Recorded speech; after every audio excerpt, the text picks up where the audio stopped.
Čia mano sesutė. O čia mano šuniukas.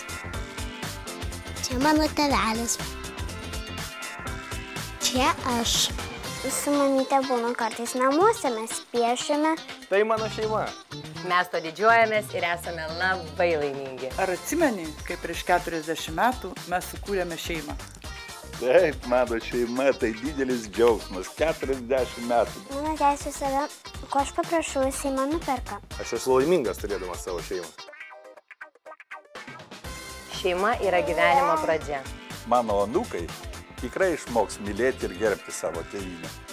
Mano dėdukas toks irgi geras. Aš manau, kad šeima tai yra vertybė, kurią reikia nuolat puoselėti.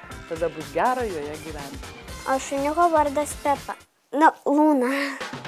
Jau greitai spalio 18 dieną naujajame LRT televizijos sezone didysis šeimų išbandymas. Te gyvuoja šeiminėlė.